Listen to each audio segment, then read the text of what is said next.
this is not the first award. It won't be the last you get. Do they matter still, or do you just sort of put them away in a cupboard? And it depends the context, really. I think each one is different. This one is for.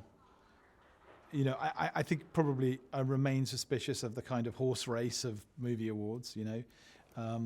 Because it's such a kind of it's so out of your control. You make a film and what have you, and it just sort of goes into this strange twilight zone where you have no control over anything. Theatre somehow feels more human, and this award, because it has a bearing on something specific, which is the future of the theatre across the country, the Theatre Artists Fund, because I have a reason to take it and get up there and talk about trying to protect, the new generation of theatre artists. I feel like it's useful, and I'm very grateful to have that opportunity. And at the same time, it's incredibly flattering and lovely. And I feel like we've had a relationship with Evening Standard over 30, 35 years. They supported us when we ran the Donmar massively in ways that now seem almost prehistoric, because in those days, of course, it was an actual newspaper. I mean, and it did drive so much of, there was no internet, there was no social media. So, my sort of feelings towards the paper were started in that era. And so I feel really strongly that one should recognise the fact that it's a two-way street, that the theatre needs the support of the press and the support of the culture, the wider culture at large, and it's very easy to say, well, we're just alone in our ivory tower and we don't need anybody. But the truth is, it's a two-way street. We need them and they need us, and that relationship has always been a strong one with the Standard and London Theatre. I mean, you mentioned the Donmar. You have deep roots in London Theatre. You were working in London Theatre this year at the National. How's it changed? Has it changed for the better? Has it changed for the worse? Is that too blasé? I think it's much more diverse, and that's for the better. I think it's a much more varied output across London Theatre. I think at the moment it's still coming back to full strength. I think it hasn't been at full strength since 2019 for obvious reasons. I think in almost every way it's better. I think if there's an area where, I think because of the lack of funding, it spreads itself very thinly at times.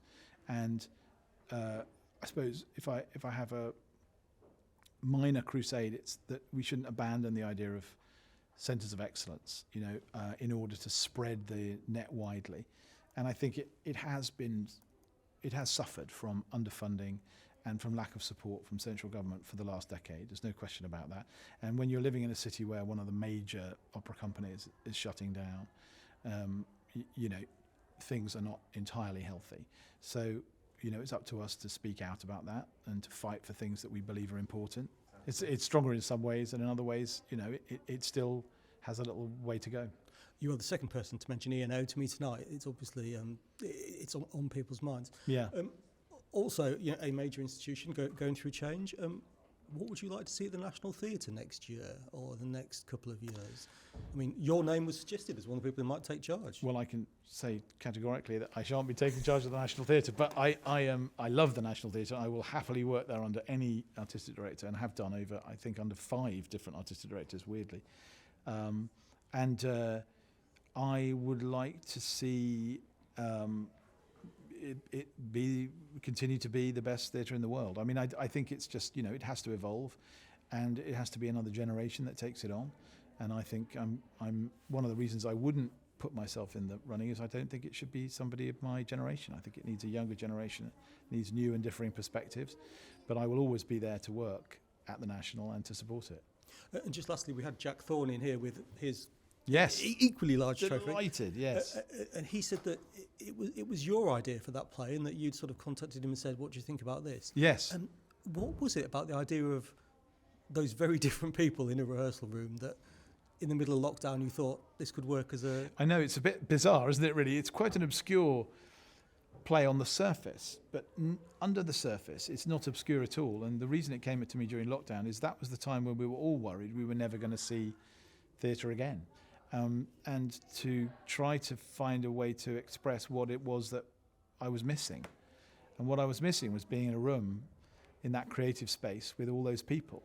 And there's something wonderful about the theatre, which is that, you know, you get together with all these people and you go into a room on day one, and you know that when you come out of the room 6 weeks later, you have to have made something, you know, and there's very few environments where that happens, you know, and that kind of pressure and that creativity combined is something that I really was missing. The play came out of a desire to express to an audience how theatre is made, and to put an audience in a rehearsal room, and to ask the question, what's the point? Why would the most famous actor in the world at that point do a play everyone already knew? Why would an actor do any play that everyone knew? Why do theatre at all? You know, what's behind it? And so in a way, and one of the things about Jack's play is it finds a way to express almost everything I think about the theatre at some point in the evening. And it's also joyous, you know, and I was really struck by people who had no idea who Gielgud and Burton were. And for the first couple of scenes, we're trying to sort of, you know, orient themselves. But by the end, we're completely taken with it, moved by it, and wanted to know more. And I think that, not just about that specific era, but about the theatre and the process. And so I felt like I wanted someone to tackle a play about why we do it and what's the point. And Jack did it way better than I could possibly have hoped. I mean, what I pitched to him and what he's written, you know, he gives me credit, but I can only take 1% of the credit, because pretty much everything he wrote was his own, and it's way more than I thought I was suggesting to him. So I'm thrilled that he's won